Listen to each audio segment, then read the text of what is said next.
Direktur Reserse Kriminal Umum Polda Sumsel minta Aibtu FAN menyerahkan diri usai menganiaya debt collector. Sementara itu, istri Aibtu FAN juga melapor balik 2 debt collector yang saat itu hendak mengambil paksa mobil.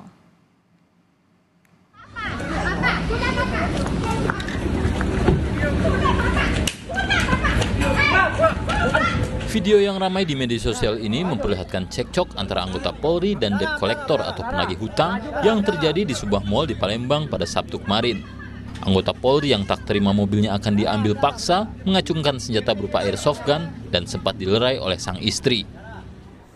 Dikuasai emosi, anggota Polri ini lalu melukai salah satu debt collector dengan senjata tajam hingga mengalami luka serius dan dilarikan ke rumah sakit terdekat. Keluarga debt collector yang dianiaya lantas melapor ke polisi. Menanggapi laporan ini, Direktur Reserse Kriminal Umum Polda Sumsel meminta anggota Polri berinisial Aibtu FAN untuk menyerahkan diri guna memperjelas proses penyelidikan yang tengah berlangsung. Pengejaran ini tentu dilakukan dalam rangka untuk membuat terang suatu tindak pidana dan fakta yang terjadi ya, di TKP bagaimana.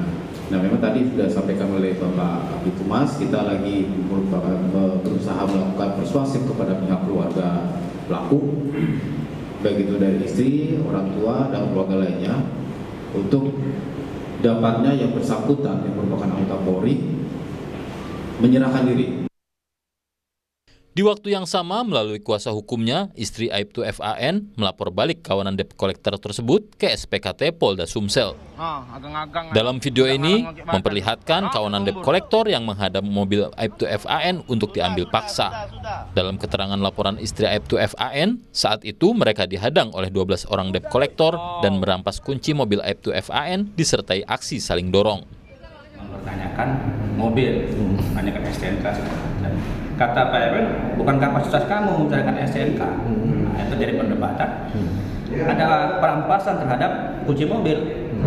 Jadi mana yang dilaporkan itu perampasan kunci mobil. Nah, justru tarik menarik dan sempat terhuyung MN ini, terhuyung dan itu ada luka robek di tangan, sudah itu baju koyak.